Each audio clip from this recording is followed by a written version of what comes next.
Hi, I'm Kevin Quigley, and welcome to Tarot Off the Cuff. A native of New Orleans, Gina Thies loves writing, talking, and teaching about topics that concern tarot readers. She's the creator of the Tarot of the Moors, a unique and gorgeous deck that I'm sure you're going to want to check out.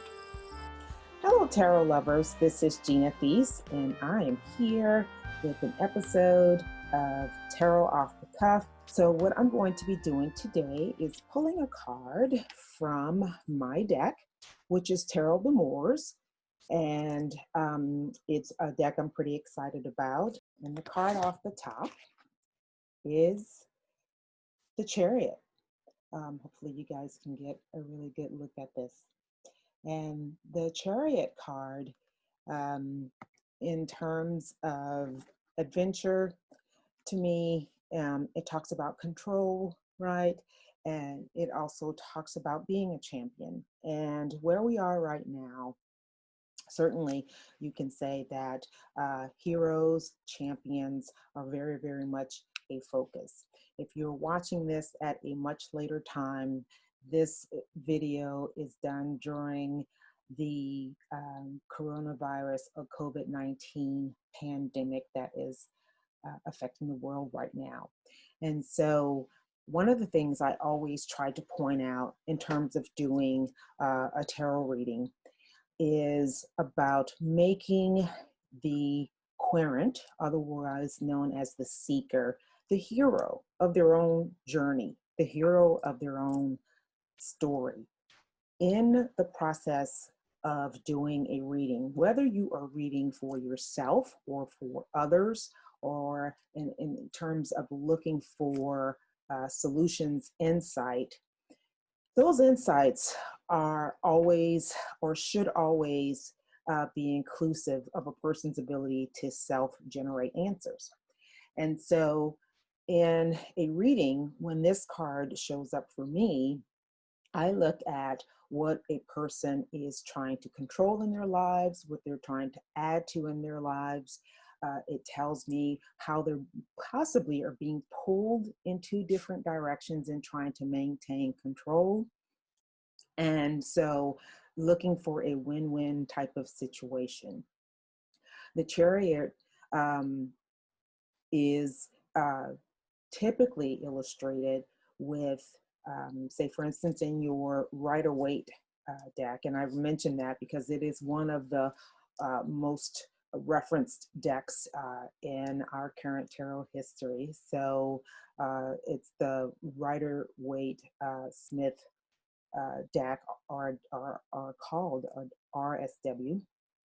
And so this typically has a canopied person figure, and there are two, a black and a white sphinx. They're just kind of sitting. So when you think about and look at charioteers, there's always movement, right? But this seems to be very stationary.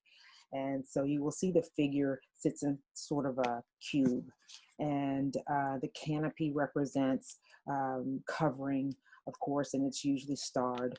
So in my particular version, I wanted my figure to have some sort of protection that was representative of that canopy. So my figure is wearing armor, right? And so this card is associated with Cancer, I believe. And so you think of the crab having a shell, a protective shell, right? And so, and of course I have, instead of sphinxes, I have two lions, and these lions are very much veering in their own direction, so to speak. What does it mean to be a hero? Well, when you think about being a hero or a story, that hero is going to have a lot of trials and tribulations. They're going to be out there on, typically we think of heroes in storylines, and they're typically someone that might be a warrior, right? Hero, heroine, but they're going to face some sort of opposition. So in the reading process, I deal with looking at what is this person's obstacle, or what's my obstacle if I'm reading for myself. So you look at what is it that you need to overcome or defeat or to deal with. And so typically that would be the reason for even showing up for a particular reading, right? I need to figure out this. I need to know this answer. I need to know how my life will gain some sort of normalcy. And what we're dealing with today, we're celebrating out of every crisis, we look for the heroes, the people that go above and beyond. And so when you are processing or seeking introspection or information through a reading, you're looking for that hero line. How am I going to overcome? How am I going to win this? And at the very last part of that is another aspect of the Chariot card is, how are others going to celebrate me? Or am I looking to be celebrated by others or myself? Okay.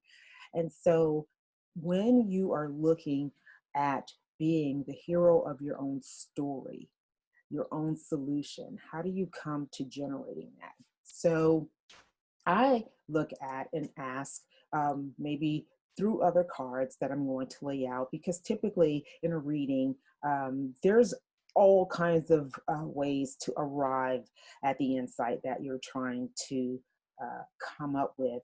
And particularly with tarot cards, there's 78 of them. So you have, you can use one or all 78. It just depends on, your method, your process, and what you want to deal with.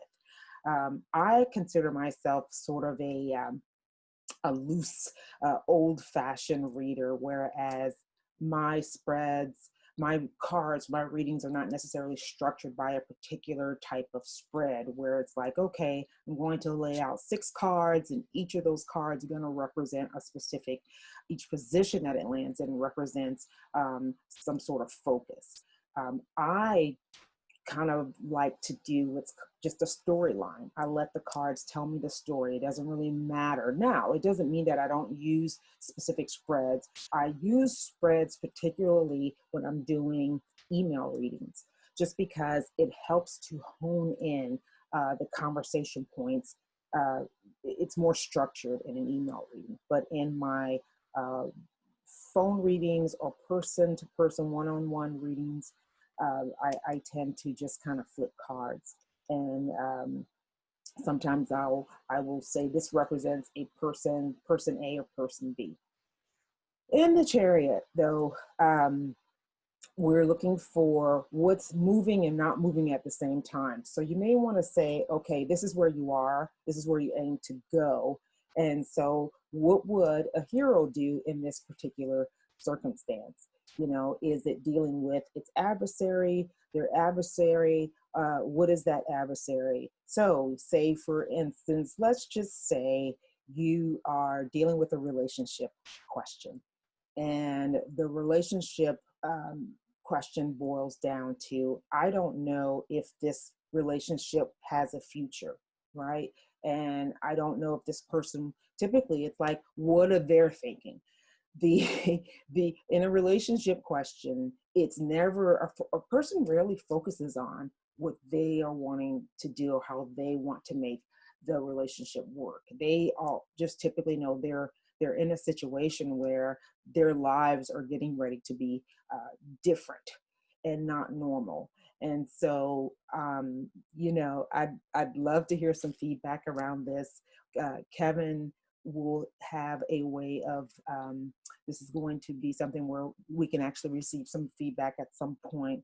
But people typically don't show up for a reading when everything is going well. Because if someone has ever asked, and approached it from, everything is going well, I'm in love, everything's so perfect, this feels right, give me a reading on, on what? So yes, can you look for how can I improve it or keep it going? Well, I'll say if you already have the magic, there's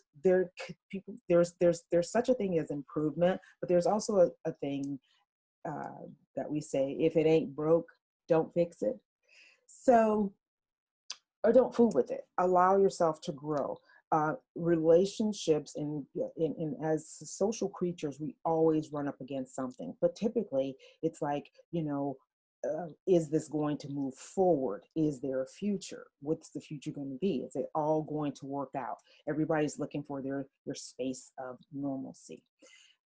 Within the reading, though, you can look at what are your wishes.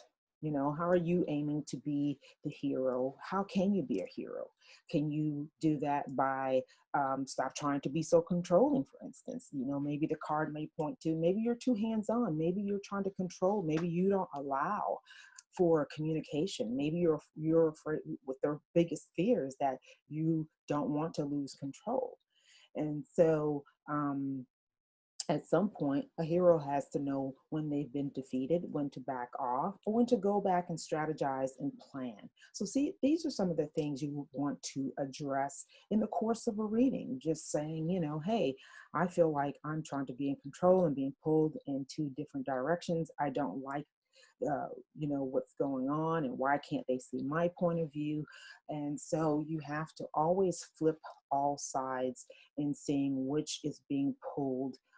Sometimes it's not the two people in the relationship, it is the external circumstances, whether it be job, family, children, that's also a factor in what they need to deal with. So it's pretty much figuring out in the couple things, and I will probably do talk about this in another video, but just in the readiness of going to and through the crisis, and actually the readiness of changing where a person is in order to look at being the hero. So again, this is Gina Thies, and I'm here with Tarot Off the Cuff, and I am using my deck, Tarot of the Moors, for this particular episode.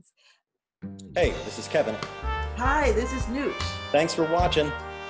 If you like what you saw, please hit a thumbs up and subscribe. You'll know when new ones are coming. And share with your friends. We'll see you soon.